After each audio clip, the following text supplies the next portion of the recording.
You're about to find out how overcoming obstacles in your marriage is possible. Hype Girl Podcast is a podcast dedicated to encouraging, inspiring, and hyping up women from all walks of life. We want you to feel empowered through our interviews with successful women. You will hear from women who are killing it in their career, family life, and friendships.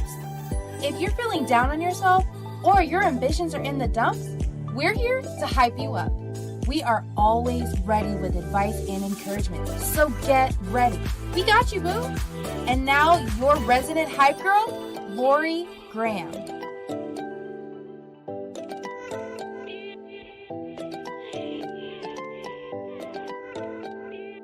Hey girl, hey, it's Laurie G, your resident hype girl, and today I'm going to share some tips with you about overcoming obstacles in your marriage, so you never have to feel like giving up again. So, no marriage is perfect. Let's just put that on the table first of all. And every couple faces difficulties and obstacles at some point. The key is to face the challenges together and work as a team with dedication, communication, and communication. Any obstacle can be overcome. Let me say that again. With dedication, communication, ladies, communication, any obstacle can be overcome.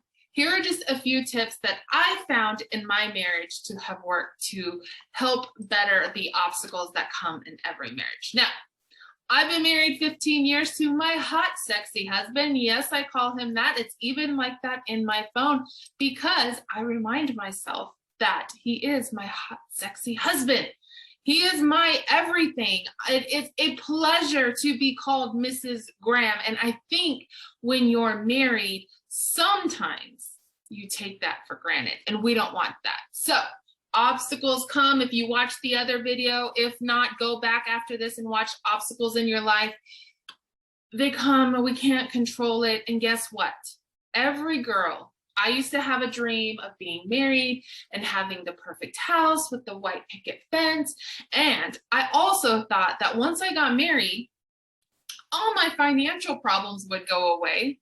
All my whatever problems would go away. But they're just different challenges that come, right? So number one, and this is for my ladies, but guys, definitely feel free to listen in, is one, once you get married, once you get into a relationship, you have to agree from the get-go that you're committed to working through your issues. That is the foundation. You know, if you're getting married or if you're just in a relationship, you make certain promises at the ceremony. You're committing before your friends and God, but you have to commit to working through your issues. Because if you don't, then what are you doing all of this for anyway? Number two, listen. Oh man, this is so hard. It's so hard for me. I've really, really have had to work on this during the 15 years. It's not that I don't care. It's not that I don't want to listen. It's just that I'm thinking 10 steps ahead. And so even in the beginning of my marriage, we would be talking and I would talk over him. And probably, if I'm really honest, I probably still do this sometimes. But I'm thinking of either the solution or how it could change, or sometimes like, but you do this and you do that. And I'm just talking in my head. And I've had to learn to just quiet myself, quiet my overactive brain, and just listen.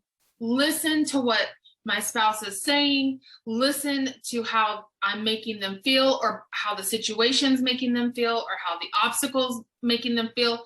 And take any preconceived notions out of it, take any judgment, take anything that they've done before, and just let that go, right? Just listen, let it sink in, let it process.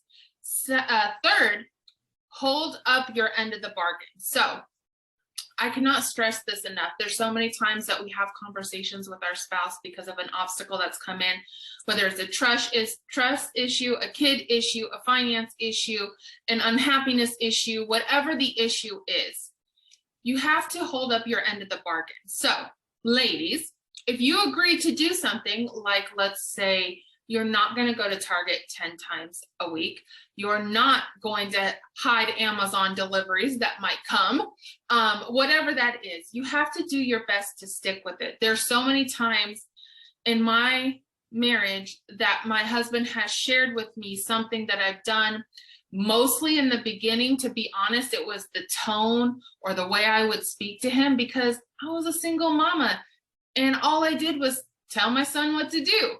And so I had to learn to speak differently. Even very recently, my husband asked me a question and I came at him sideways. Like I was like, blah, blah, blah, blah. And then I had to stop and tell him, I'm so sorry. I don't know, maybe I'm dealing with some hormonal issues right now, but I know that was rude. Like as it was rolling off of my tongue, I knew like, oh man, you shouldn't have said that. That was rude. That was disrespectful. He didn't deserve that. And I apologized to him immediately because it was not my heart. But you cannot talk to your spouse or do the thing they asked you not to do. You have to try everything possible to hold up your end of the bargain. If they're asking you to be a little bit more thrifty, or if you guys have a budget or you're saving for something, ladies, we are creative. We can do all types of things. Why not, instead of being like, oh, I can't go spend money or I can't go do this, why not figure out creative ways to save even more money for whatever trip or whatever expense you guys are saving money for, and surprise him? So that's number 3. Number 4 is bend. This, I think, is probably the most important one in a marriage besides listening to them, is bending. So in the beginning of my marriage, my sister told me, she said, choose your battles, because of course, you know, I'm right all the time. Hello, it's my way or the highway. He's wrong all the time, right? No, that's wrong. So you have to bend. And even if you believe, sister girl, that you are 100% right, try bending a little bit. Although we live, breathe, eat, and sleep with our spouses, we truly have never walked a day in their shoes. Personally, I could not, because my husband's feet are giant. But we have never really walked in their shoes, nor did we grow up with them.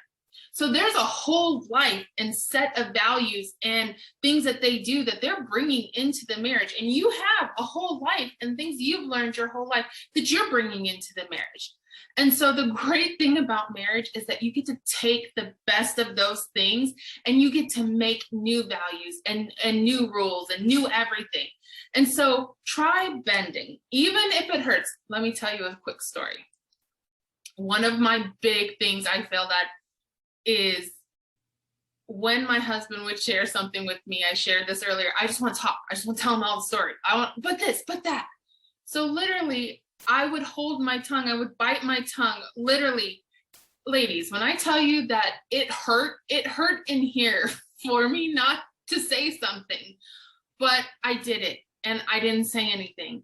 And even when he was done speaking, I would be like, okay, I want to spit it all out right now. I just want to tell him everything.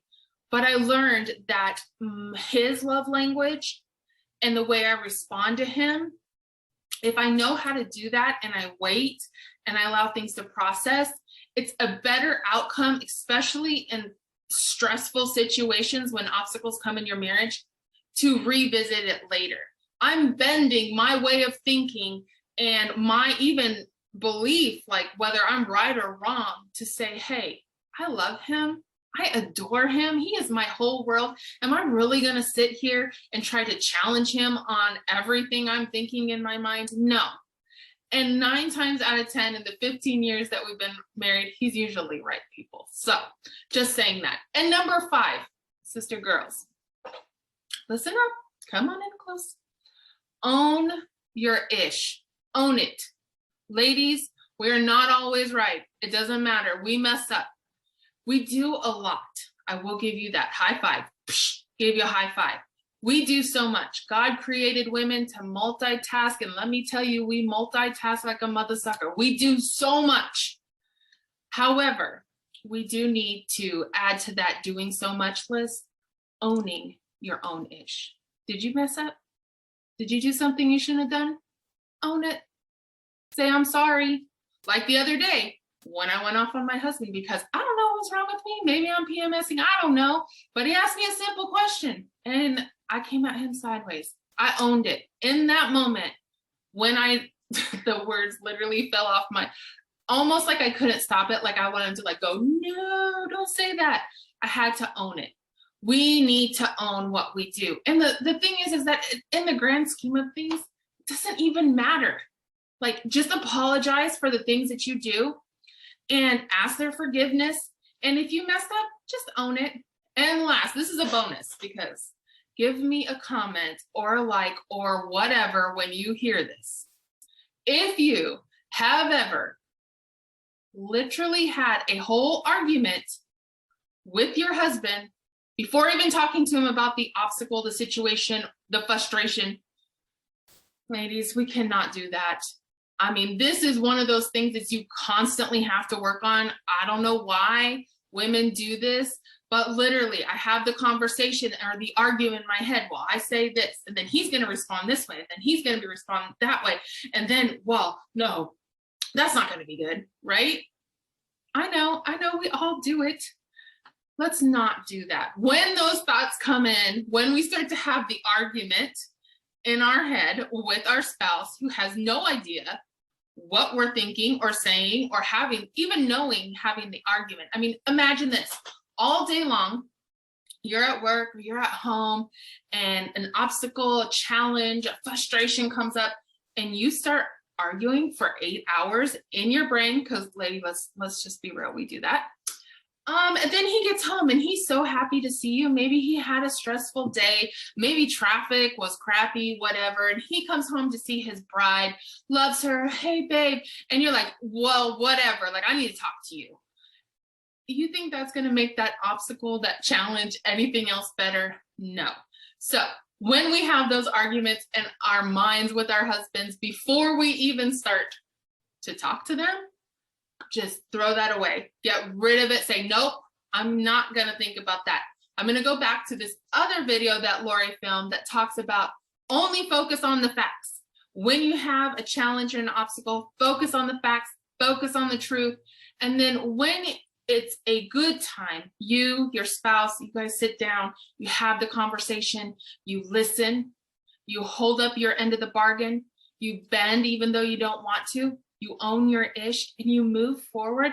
And I promise you, you will see a difference in your marriage. So that's all for today. Please like and subscribe to this video, share it with your friends, put comments in. The only way that we can really truly encourage each other is if we communicate with each other. So I can't wait to hear what you ladies have to say and I will see you next time.